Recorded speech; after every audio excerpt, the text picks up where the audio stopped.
Dami pong mangga dito ah. Maganda tong manggang to. Ako po si Ante. Ako si April. Nandito po muli tayo sa Barangay Santiago upang bisitahin ang isang kaibigan. Doon lang kami. Isang kaibigan na dati po yung nagluto na sa atin dito sa Rolling Kusina. Si Miss Ana De Leon. De Leon. Okay, kaya po samahan niyo po ulit kami dito sa isa na naman naming episode. Kapanapanabik na episode. Galaxy Cable Rolling Kusina with subtitle Kukurukuku. Abangan nyo.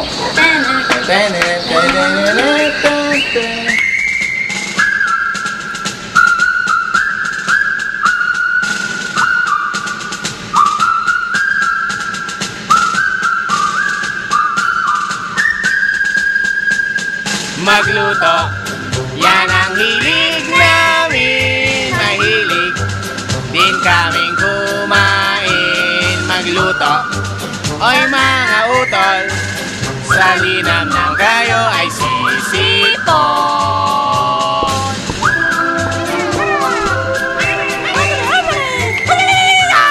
Arriba, arriba!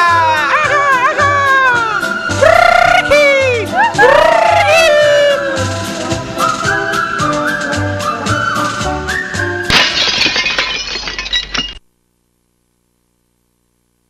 Kukurukukuk!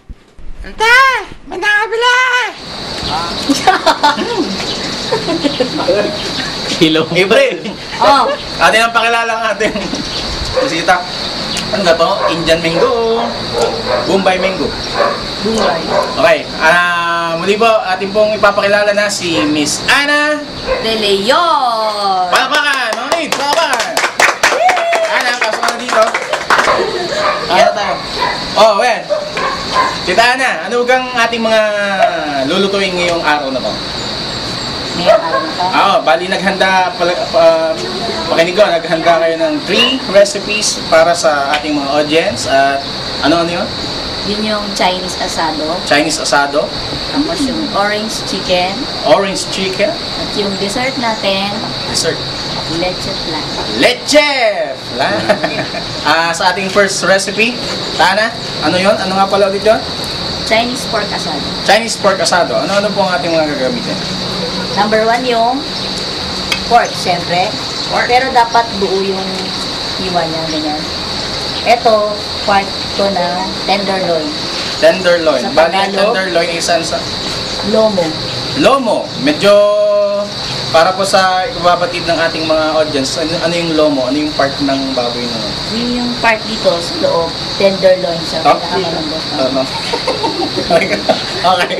Kaya sige, lomo. Lomo part.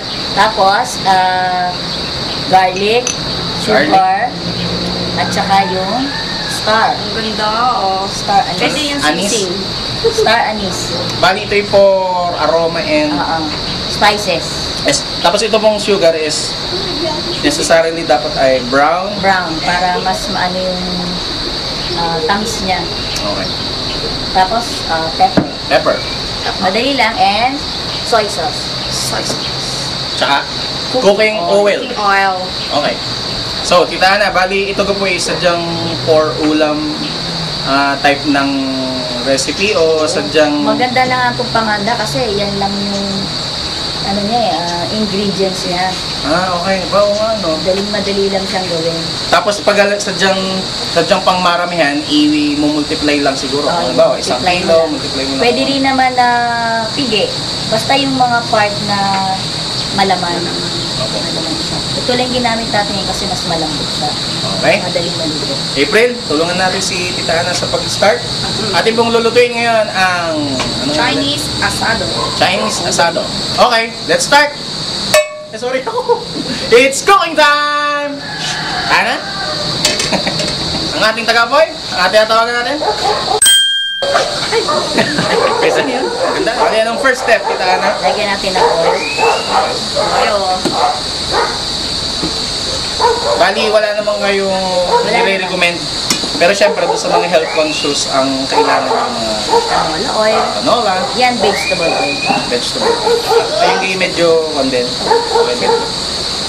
Ay, arenola oil? Ay, canola. Canola. Canola oil pala.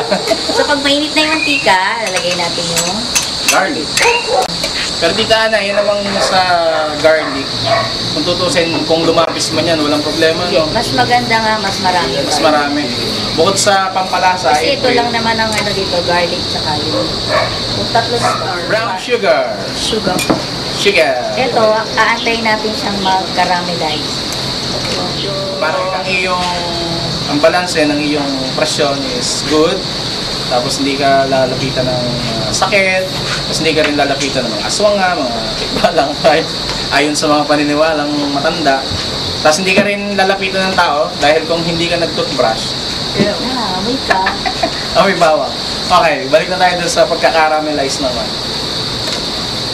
Basta antayin natin siyang mag-liquefy. Ang apoy niyan, tita, is mahina low lang fire kasi lang. huwag natin antayin na sunog. Ang ating Parang tutunawin. Nakakatawa talaga.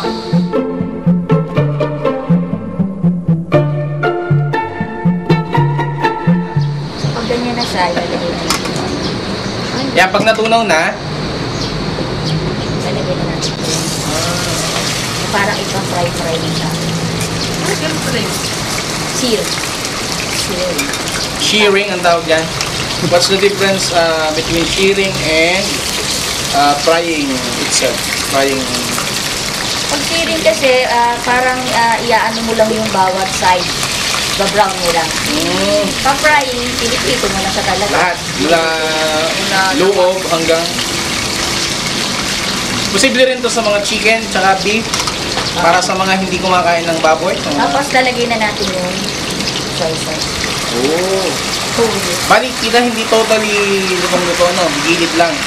Kaya nga yung shearing na tinatawag. Lalagay natin itong saan. Wow. Ganyan lang siya kadali. Papalambutin lang. Palalamutin Spices natin lang. siya ng mga Wow. 45 minutes. Pagka, kasi marireduce naman itong Yung sabaw. sabaw. Yun ang gagawin mong sauce. Pang top. So, naglalagay lang kami ng additional na yung hard-boiled egg. Parang dagdag. Dagdag siya doon sa... Bukod sa decoration, idagdag pa rin sa pinaka.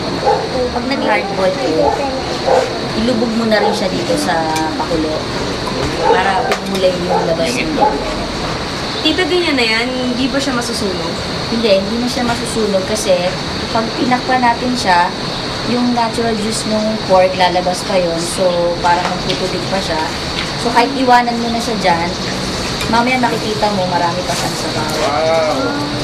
Pero still, kailangan pa rin bantayan, ano? Oo. Ikot-ikot lang siya para lahat ng side na Dahil baka instead So, na pwede maging ka nang- Chinese asado, sunog. parang sunog. Sunog asado. Sunog asado.